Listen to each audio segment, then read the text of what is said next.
What's up, everybody? Welcome back to the garage. It's going to be a big project in the next video, so it's probably going to be split up into a couple of 3 videos. We're doing the sound system on the OBS. It's a regular cab short bed, so there's not a lot of room for big sound, but we're going to do our best. I'm going to show you guys what I've picked up so far and kind of go over the plan, and then we're going to knock it out. Let's go.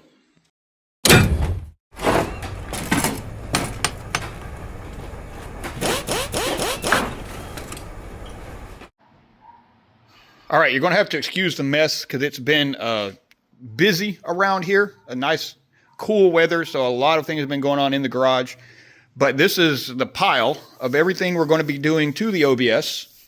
I'm going to start here with what's in the front. We got some Q-Logic kick panels. And I got this set of kicker components.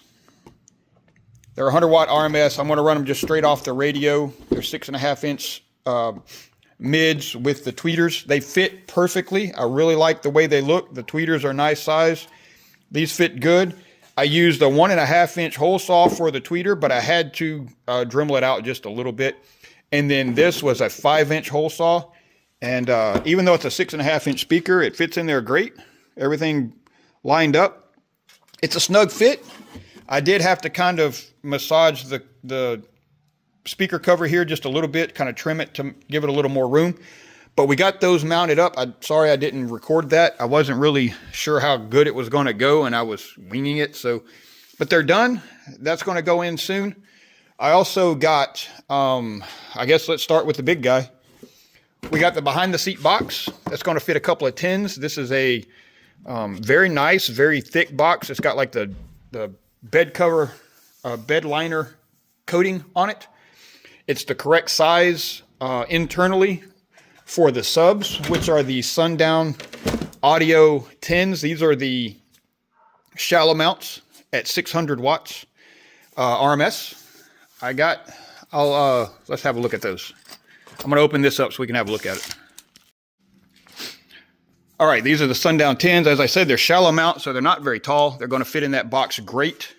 They are dual voice coil at 2 ohms, so we're going to wire these together, and then we're going to run them to the amp bridged for a 2 ohm load. 1200 watt RMS. This is the kicker amp. I'll get to that next. But these are really nice. They're very robust. I've had some big boy systems before, some big 12s back in the day, the Fosgate HX2s on like 4,000 watts. It was a ride. But I think these are going to be great for the single cab. Like I said, there's not a lot of room back there. So I've already test fitted the box. I think it's going to fit great. The seats go back as far as I need them to. I'm 6 foot tall, so I need the leg room, and there's not a lot of leg room in the truck already. So I got a pretty small box, but it does claim to have the proper internal volume for these speakers. So I think we're going to be good there. All right, I'm going to put this away, and then we'll go on to the next. Got the kicker amp here. Kicker's always been a good mid-level brand. It's not super high-end, but this does have a certified power of 1223 watts. And it's a small amp. It's not very big. Like I said, there's not a lot of room in that truck. It's going to have to go into the seat. So having a small amp is good. Small size, big power. It's going to match these well because there's 600 watts RMS for the pair, and this is a 1200 watt RMS amp. So I think we're going to be good on that. There's also the support equipment. I've got the wiring kit for the amp, 4 gauge everything, which is actually a little overkill, but I like to go bigger on my power and grounds. You don't want to go too small and run into power issues.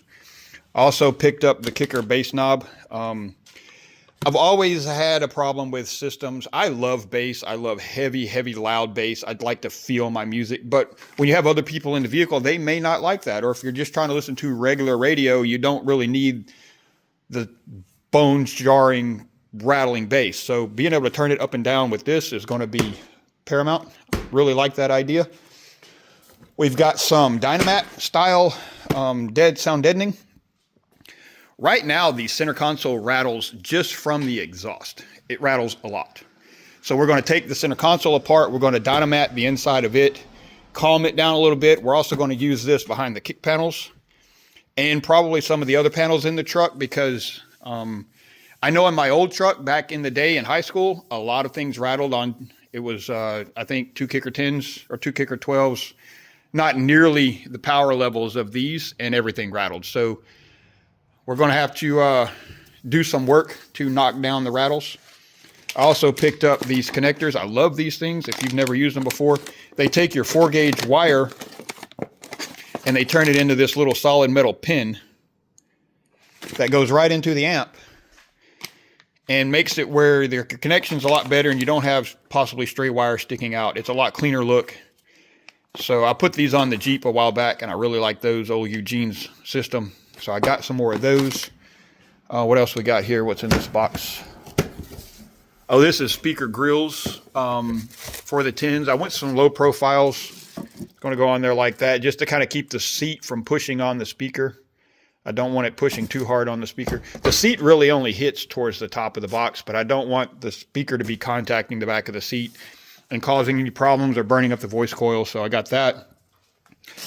I think that's it. I know it's a pile and it's chaos right now, but it's all going to come together. Oh, I got some screws here and there for putting the speakers in, and some battery. I got the battery terminals to connect the battery hot wire to the battery post. I got that stuff, you know, just little things here and there. Going to be working over this over the holiday week. 2 weeks I'm off, so that'll be plenty of time to get this knocked out. Hopefully you guys tag along for the ride and enjoy the content. We'll see y'all, well, for y'all to be just a second, but we'll see y'all soon. All right, guys, a little more prep work on this system. I'm not going to install it just yet. I've got a friend of mine coming in for the holidays that's going to give me a hand with more of the bigger stuff, but I'm trying to get some of the prep work done ahead of time. We're going to go ahead and get these subs out. We're going to get them wired up correctly.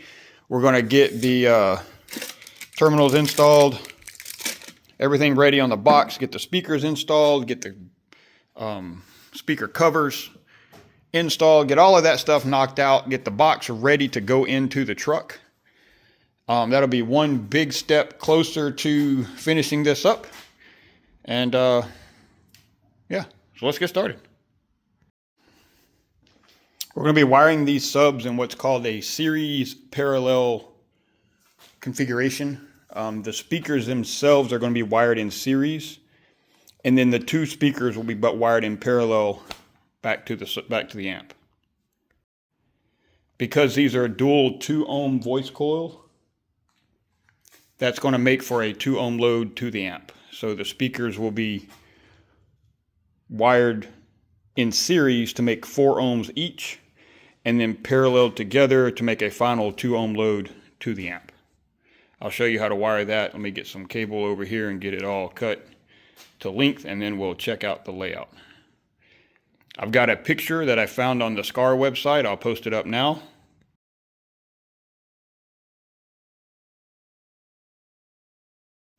And you can see the general idea of what I'm shooting for.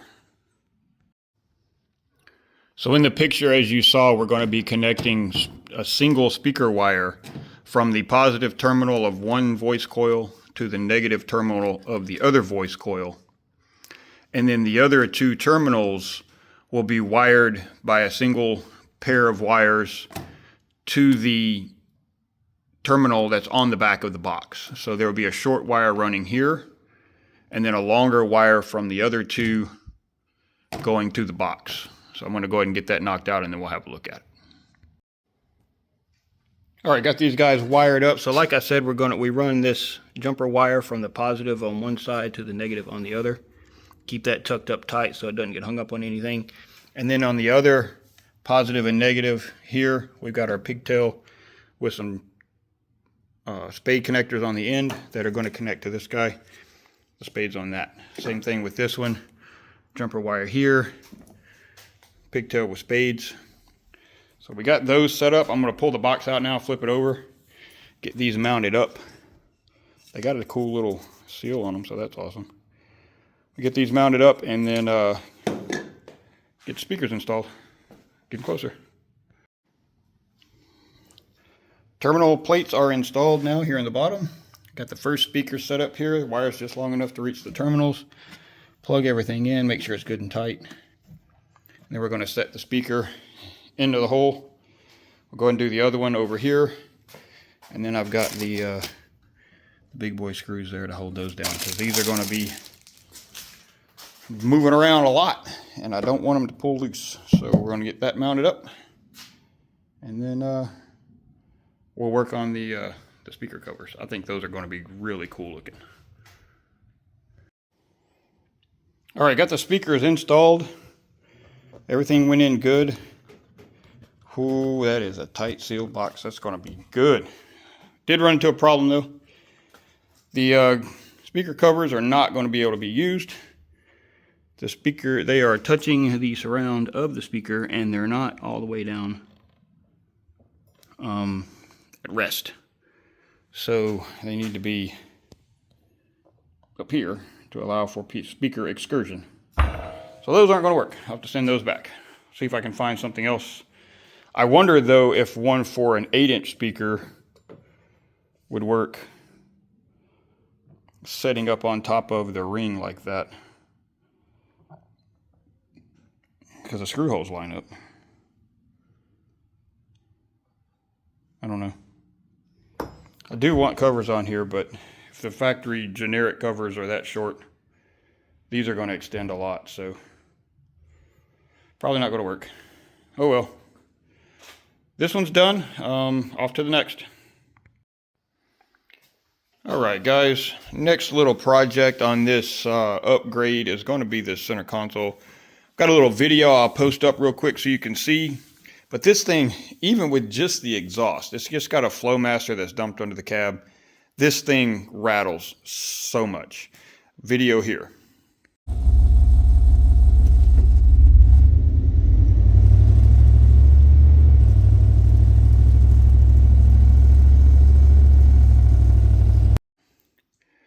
And I know when I put that in here, it's really going to be bad. This console is not in the best shape. It's kind of broken. The tab, you know, it's loose right there, right? The tabs are broken. I had to make my own metal brackets like this and like that to hold it down. So what I'm going to do is I'm going to use some Dynamat style sound deadening material and kind of coat this inside part here, and then whatever I can get in here, maybe from the back side. I haven't flipped it over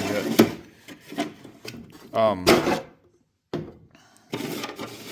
Try to get something in there that will help absorb some of the vibrations and keep it from rattling so much. Maybe down, like try to fit it in there. I mean, you can tell this is it just rattles. It's not in the best shape, but unfortunately, I've tried to replace it. I've bought 2 different ones, and they're the wrong ones. This one specifically is for a regular cab with bucket seats. All of the ones I found online are designed for the extended cab or the crew cab, and the mounts that are typically right here, see mine are broken off. On those, they're back here. And they don't line up. And then the console, the base is shaped differently. And it sets up at a weird angle if you try to use the extended cab or the crew cab version of the console. So, I guess I've got a little bit of a unicorn here. We're going to try to get this thing more secured, more solid. It is a little wobbly. Hopefully that's just loose screws there. I'm going to kind of work on it, see what I can do. We'll check out what I find. I'm not going to record all of it because I really don't know what I'm going to do. I'm just going to try to figure it out as I go. But I'll let you guys know. Oh, I'm also, truck's an 89, 35 years old this year. I put an aftermarket radio in the truck. That's this Boss system here. And it has dual USB outs that I wired to what used to be the cigarette lighter. And that's for the CarPlay and all of that stuff. But these won't charge the phone. I plug my phone in there, and if anything, it stays where it is. It does not charge. And if I'm using it with navigation on the screen, it goes down, even though it's plugged in. So what I'm going to do is I added power under the seat. You may be able to see it. There's a wire back there. When I added the power seat, I run power under the seat to power this seat so that it has power. I'm going to extend that over to the center console because it's a fused 12 volt with a pretty decent fuse on it. I think it's like a 30 amp. And I'm going to put, where did I put it? This guy in the console. That'll give me a couple of charge ports, USB ports for phones or whatever. And it also has a trick little voltage gauge on it. But I'm going to go ahead and put that like in this area somewhere so that I can plug my phone in and just run the wire out and put the phone in the little cup holder. So that'll go down there somewhere. I've got the hole saw to fit it. I've just got to figure out how to make my drill fit in there. So that's on the list too. All right, I'm going to get started. All right, a little more progress here. We got the port installed, just like that. Drop some Dynamat down in there. That's kind of a double fix. It kind of deadens that front part that was real rattly and keeps it from spreading like it was. And then I put a little bit on the cup holders because they rattle in their home there. And then on the underneath side, I got a piece on both sides of this inner box to deaden it. I may have to put some more out here because it's a little rattly. But I think that's a good start. It's not really hard to take this thing out, so if I need to add more, I can. So then I went ahead and pulled the seat, the driver's seat out, to get to the power that I had ran. This is what I was talking about earlier. I ran this for the power seat. So I'm going to splice that and extend it over here. Pop it out through this hole, and then that'll plug into the USB. And it'll be powered on with the key and fused to the truck. So it'll be safe. I'm going to go ahead and do a little vacuuming while I'm in here because it got pretty dirty somehow. I don't drive this thing much. I got so dirty. We're going to knock that out too.